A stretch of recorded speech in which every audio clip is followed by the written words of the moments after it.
40 साल पुरानी बात है। वृंदावन में एक संत हुआ करते थे जो कि हर दिन भगवान जगदीश के मंदिर के बाहर जाते और वहीं की मिट्टी को माथे में लगाकर वापस लौट आते थे, किंतु वे कभी मंदिर के अंदर नहीं जाते थे। सब लोग इन संत को जज साहब कहकर बुलाया करते थे। जब एक बार एक व्यक्ति ने वहां के पुरोहित से पूछा कि इन्हें सब जज साहब कहकर क्यों बुलाते हैं, तब पुरोहित ने उन्हें सारी घटना बताते हुए कहा कि एक समय की बात है जब ये संत दक्षिण भारत के एक छोटे से शहर में जज हुआ करते थे। उस शहर से लगे एक छोटे से गांव में एक केवट रहा करता था जिसका नाम भोला था। ये व्यक्ति न केवल नाम से बल्कि स्वभाव से भी भोला था। ये व्यक्ति इतना सीधा साधा था कि अगर इससे कोई भी कुछ पूछता था किसी भी विषय में तो ये कहता था कि भैया मैं तो कुछ नहीं जानता, जो जाने रघुनाथ जी जाने। भोला प्रभु श्री राम का भक्त था और चलते फिरते या कुछ काम करते उन्हें ही याद करता रहता था। भोला के 2 लड़के और एक लड़की थी। जब उसकी लड़की की शादी की उम्र हुई तो भोला के लड़कों ने उससे कहा कि पिताजी, बहन की शादी के लिए क्यों ना यहाँ के सेठ जी से थोड़े समय के लिए कुछ रुपए ले लिए जाएं और फिर हम लोग उस रुपए को काम करके ब्याज के साथ लौटा देंगे। भोला ने ठीक वैसा ही किया। उसने वहाँ के जमींदार से कुछ समय के लिए कुछ रुपए ले लिए और अपनी बेटी की शादी के बाद एक निश्चित अवधि में पूरे पैसे ब्याज के साथ चुका दिए। जब भोला ने सेठ जी को पूरे पैसे लौटा दिए तो सेठ जी ने भोला को एक पर्ची दी जिसमें लिखा था कि उसने पूरे पैसे ब्याज के साथ चुका दिए। सेठ जी ने भोला से कहा कि देखो और पढ़कर बताओ कि इसमें क्या लिखा है। अब भोला तो बेचारा अनपढ़ और सीधा साधा था, वो क्या जाने, तो उसने हमेशा की तरह ही बोला कि मैं कुछ नहीं जानता, जो जाने रघुनाथ जी जाने। यह सुनकर सेठ के मन में लालच आ गया और उसने भोला से बोला कि भोला जरा मेरे लिए गिलास पानी ले आओ। जब भोला पानी लेने गया तो उस सेठ ने उस पर्ची को दूसरी पर्ची से बदल दिया जिसमें लिखा था कि अभी इसने पूरे पैसे नहीं चुकाए हैं। फिर कुछ दिनों के बाद सेठ ने अदालत में भोला पर केस कर दिया। जब जज ने भोला से इस बारे में पूछा तो भोला ने वो पर्ची दिखाई जो उसके पास रखी थी, परंतु उस पर्ची में तो लिखा था कि इसने अभी पूरे पैसे नहीं चुकाए हैं। तो जज ने जब भोला को उस पर्ची में क्या लिखा है बताया तो भोला जोर जोर से रोने लगा और फिर हमेशा की तरह बोला कि मैं कुछ नहीं जानता, जो जाने रघुनाथ जी जाने। जज थोड़ा दयालु था। उस दिन अदालत का समय खत्म होने के बाद उसने भोला को बुलवाया और पूछा कि जब तुमने उस सेठ को रुपए चुकाए तो क्या तुम दोनों के अलावा कोई और व्यक्ति भी था वहाँ पर? तब भोला ने जवाब दिया कि हम दोनों के सिवा वहाँ सिर्फ रघुनाथ जी थे और कोई भी नहीं था। जज को लगा कि लगता है ये कोई गांव में रहने वाला व्यक्ति होगा। फिर उसने भोला को जाने को कहा और सोचा कि ये व्यक्ति तो गरीब है, तो क्यों ना मैं ही रघुनाथ के नाम की चिट्ठी लिखकर उसे अदालत में हाजिर होने को कहूँ। और फिर उसने उस गांव में रघुनाथ जी के नाम की चिट्ठी भेजी।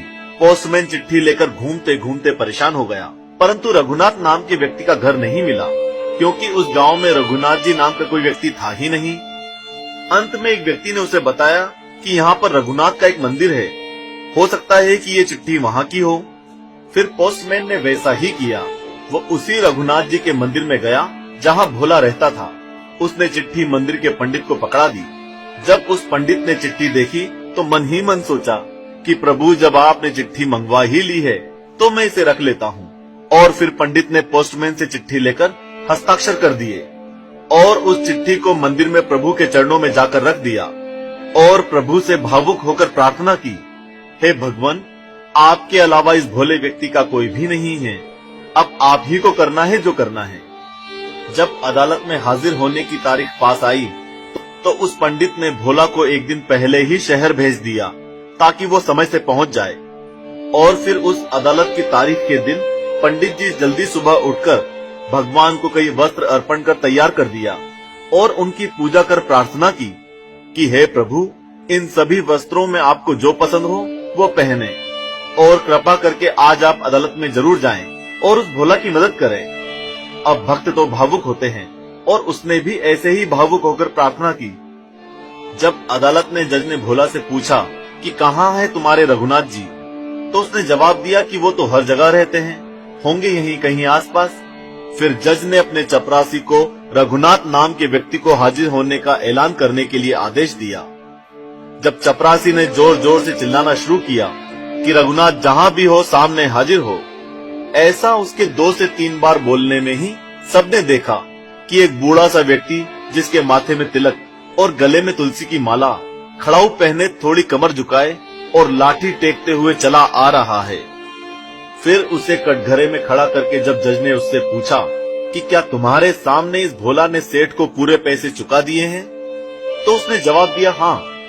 फिर जब जज ने कहा कि तुम्हारे पास क्या सबूत है, तो उस रघुनाथ नाम के बूढ़े व्यक्ति ने कहा कि कृपया सेठ जी को यहीं रोक कर रखें और इनके घर सिपाही भेजकर इनके कमरे में रखी 3 अलमारियों में से बीच वाली अलमारी में रखी 22 नंबर की फाइल खुलकर देखी जाए तो आपको वो पर्ची मिल जाएगी जिसमें सेठ ने भोला के द्वारा चुकाए गए सारे पैसे की पुष्टि की है। जज ने सिपाही भेजे और वैसा ही हुआ। वहां वो पर्ची मिली जिसे देखते हुए जज ने भोला को बरी कर दिया और उस सेठ को दंडित भी किया। फिर उस गवाह के जाने के बाद उस जज ने भोला से पूछा कि ये रघुनाथ कहाँ रहता है, तो भोला ने बोला वहीं जहां हम रहते हैं। तो जज ने पूछा तुम कहाँ रहते हो, तो उसने कहा कि मंदिर में।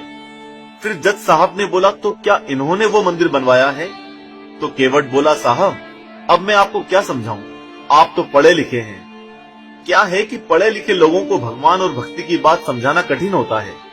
फिर भोला ने बोला कि ये वो हैं जो उस मंदिर में बैठे हैं। फिर भोला के जाने के बाद जज साहब ने पोस्टमैन को बुलाकर पूछा कि ये कौन है, तो उसने बताया कि ये वो व्यक्ति नहीं थे जिसने चिट्ठी लेते समय हस्ताक्षर किए थे।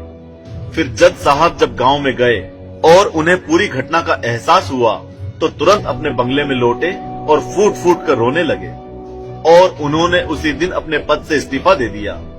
जब लोगों ने उनसे कहा कि ये तो खुशी की बात है कि भगवान के आपको दर्शन हुए, आप रो क्यों रहे हैं, तो उन्होंने कहा कि जिसकी अदालत में हर कोई को हाजिर होना है वो स्वयं मेरी अदालत में आए गवाही देने, और वो जब खड़े थे तो मैं बैठा हुआ था। ऐसा कहकर वो जोर जोर से रोने लगे। फिर जज साहब पूरा वैराग्य लेकर वृंदावन चले गए और साधु संत जैसा जीवन बिताने लगे। वे हमेशा प्रभु के मंदिर जाते और बाहर से ही वहाँ की मिट्टी को अपने माथे पर लगाकर लौट जाते, और वे अक्सर खड़े रहते थे क्योंकि उनका कहना था कि प्रभु के आगमन में जब मैं बैठा था तो अब मैं खड़ा ही ठीक हूँ। उनका यह भी कहना था कि मैं किस मुंह से मंदिर के अंदर जाऊं, इसलिए मैं बाहर ही रहता हूँ। तो दोस्तों, ऐसी रघुनाथ जी की दयामयी कहानी का टारगेट हमने 1 लाख लाइक्स रखा है और हमें ये पता है कि ये एक दिन में ही हो जाएगा, क्योंकि आप इस पर सोचेंगे नहीं, बस श्री राम जी का नाम लेकर लाइक दबा देंगे और कमेंट में ये जरूर लिखेंगे कि जो जाने रघुनाथ जी जाने।